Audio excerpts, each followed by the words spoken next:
سب سے بڑا تحفہ اس کا وقت ہی ہے۔ اور وقت کے بارے میں ایک بات اور یاد رکھیے کہ جب آپ اپنا وقت کسی کو دیتے ہیں تو اس وقت ایک عجیب اعلان کرتے ہیں اور بہت اونچی آواز میں اعلان کرتے ہیں جو پوری کائنات میں سنا جاتا ہے۔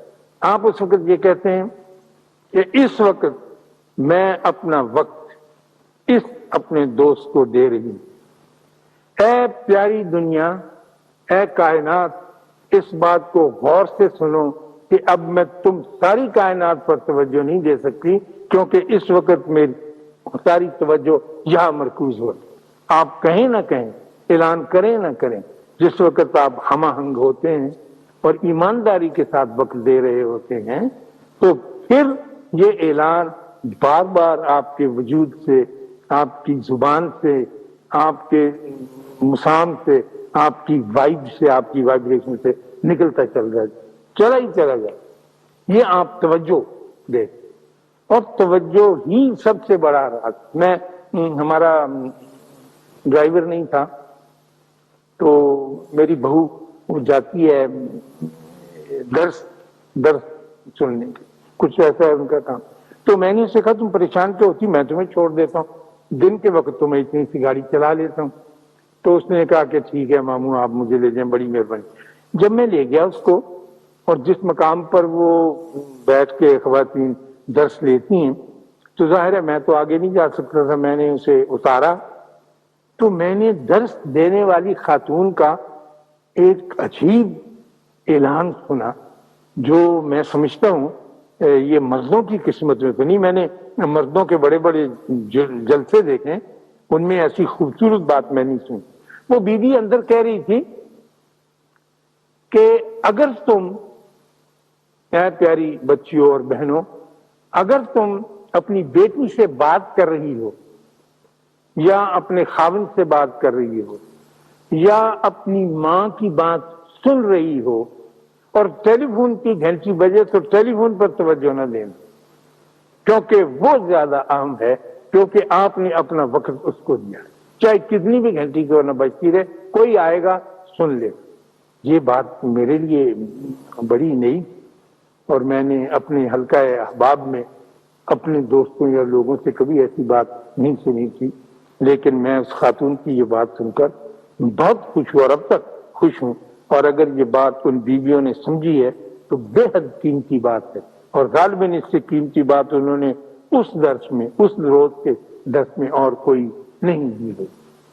اب جب وقت آپ دیتے ہیں، میں بار بار اس کا ذکر کروں گا اس لیے کہ اس کی پیچیدگی، اب آپ بڑے ہو گئے ہیں، آپ کو سوچنا پڑے گا اور مسائل کی طرف، ایک تو چھپے چھپائے مسائل آپ کو ملتے ہیں، ایک آپ جیسے ذہین بچے ہیں جو بیٹھ کے اپنے کالج کے برآمدوں میں ستونوں کے ساتھ ٹیک لگا کر ان مسائل کو سوچیں جو آپ کی زندگیوں کے ساتھ ٹچ کر کے، گزر کے، لمس کر کے، جسے پنجابی میں کہہ کے جاتے ہیں، پھر آپ کی سوچ شروع ہوگی۔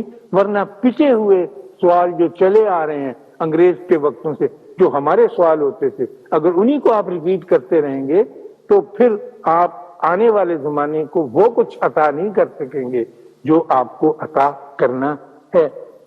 تو یہ وقت جو ہے اس کا تعلق حال سے ہے۔ جب آپ کسی کو وقت دیتے ہیں یا کوئی آپ کو وقت دیتا ہے، اپنا لمحہ عطا کرتا ہے، تو آپ حال میں ہوتے ہیں۔ اس کا تعلق مستقبل سے یا ماضی سے نہیں ہوتا کہ ماضی میں آپ نے وہ تو اس وقت آپ کے سامنے اور آپ اس سے بات کر رہے ہیں اور اس کو یقین دلا رہے ہیں اپنی ہونے کا اور اپنی توجہ دینے کا۔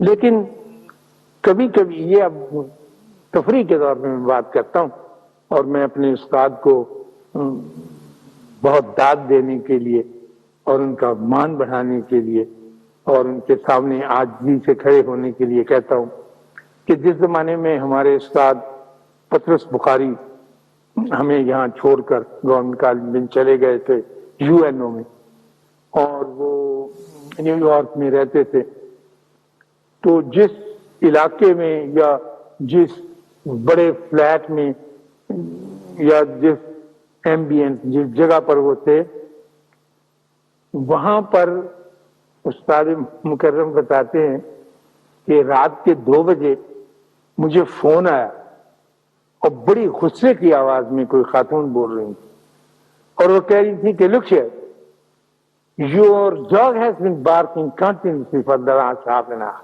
وہ آپ کا کتا مسلسل آدھے گھنٹے سے بھونک رہا ہے اور اس نے ہماری زندگی عذاب میں ڈال دی ہے. میرے بچے اور میرا شوہر جو ہے وہ بے چین ہو کر چارپائی پر بیٹھے اور اس کی آواز بند نہیں ہوتی. یہ کیا نسل. تو بخاری صاحب نے کہا کہ میں بہت شرمندہ ہوں اور آپ سے معافی چاہتا ہوں کہ میرا کتا اس طرح سے بہیو کر رہا ہے، لیکن میں اب کیا کروں، میں مجبور. تو اس نے ٹیلی فون بند کر دیا، بینک کر دیا، غصے ہو گئی. تو بخاری صاحب نے، ان کی طبیعت میں ایک عجیب طرح کا تفنن تھا.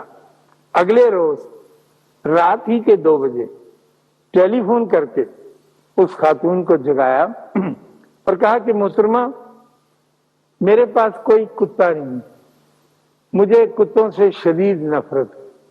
کل رات جو کتا بھونکا تھا وہ میرا نہیں تھا. Good by. یہ انہوں نے حال کو کس طرح مستقبل کے ساتھ جوڑا، یا میں یہ کہوں گا کہ ماضی کو مستقبل کے ساتھ جوڑا، یہ بخاری صاحب کا ہی کمال ہے. اور خواتین و حضرات، ایک بڑی عجیب و غریب بات جو میں آپ سے عرض کرنے لگا ہوں، مجھے اپنا وہ زمانہ یاد آ گیا، جلدی میں وہ بات بھی بتا دوں. جب میں اٹلی میں رہتا تھا، روم میں، تو روم میں ایک ہے فونتانا دی ٹریوی، ایک یہ فوارہ ہے جس میں لوگ پیسے پھینکتے ہیں کہ میں پھر بھی یہاں ہوں. منت مانتے ہیں کوئی کہ اللہ کرے میری منت پوری ہو. تو میں آ رہا تھا دفتر سے اپنی یونیورسٹی سے، تو راستے میں کھڑا کہ بہت سارے امریکن ٹورسٹ آئے ہوئے تھے. تو ایک بڈھا امریکن جو تھا وہ بھی پیسے اس میں پھینکے. تو اس کی بیوی ہنس کے کہنے لگی کہ George I didn't think you were so superstitious. میرا نہیں خیال تھا کہ تم اتنے دقیانوس اور اتنے وہ پرانی بات کو ماننے والے. تو اس نے کہا کہ تم تسلیم کرتے ہو کہ یہ باتیں پوری ہوتی ہیں؟ اس نے کہا لکھیے ڈیئر ہنی، یہ جو میری بات تھی وہ تو کب کی پوری ہو چکی جس کی میں نے آرزو کی تھی. اب تو میں اس کی قسطیں ادا کر رہا ہوں. یہ قسط میں نے دی ہے. تو یہ اٹیچمنٹ کی اور محبت کی باتیں ہیں جو ہمارے یہاں پر رواج کم ہے. تو خواتین و حضرات، جس طرح سے میں وقت کی بات آپ کی خدمت میں عرض کر رہا تھا اور اسے تحفے کے طور پر ادا کرنے کے لیے، دینے کے لیے آپ کو رائے دے رہا تھا جو میں سوچتا ہوں، اسی طرح وقت ہی سب سے بڑا دشمن بھی، کیونکہ جب آپ کسی کو قتل کر لیتے ہیں تو اس سے کچھ نہیں لیتے سوائے اس کے وقت. اس نے ابھی سواد دیکھنا تھا، اس نے ابھی ڈھاکہ جانا تھا، لیکن آپ نے اس سے اس کا وقت نہیں دیا، کچھ نہیں کیا. جب آپ کسی انسان پر بہت ظلم کرتے ہیں شدت کا، تو آپ اس سے اس کا ٹائم چھین لیتے. ابھی اس نے نیو یارک جا کے دیکھنا تھا، ابھی اس نے کئی پینٹنگ بنانی تھی، ابھی اس نے پوئٹری لکھنا تھا، ابھی اس نے گانے گانے تھے، ابھی اس نے ناچنا تھا، وہ آپ نے اس سے چھین لیا. تو وقت، جیسا کہ میں نے پہلے عرض کیا، یہ بھید اس کا پکڑا نہیں جاتا، اس کی پیچیدگی کو اتنی آسانی سے سلجھایا نہیں جاتا. لیکن یہ یاد رکھیے، یہ آپ کے، میرے، ہم سب کے اختیار میں ہے کہ ہم وقت دیتے ہیں تو ہمارا مد مقابل زندہ ہے. اگر اس سے وقت لے لیتے ہیں تو روح اور قالب ہونے کے باوجود وہ مر جاتا ہے. اس لیے میں تو یہ نہیں کر سکا، نہ ہی آج شام یہ کر سکوں گا.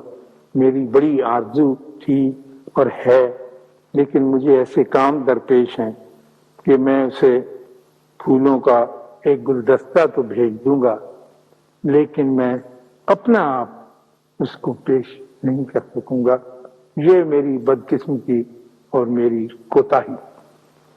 اللہ آپ کو آسانیاں عطا فرمائے اور آسانیاں تقسیم کرنے کا شرف عطا فرمائے. اللہ حافظ.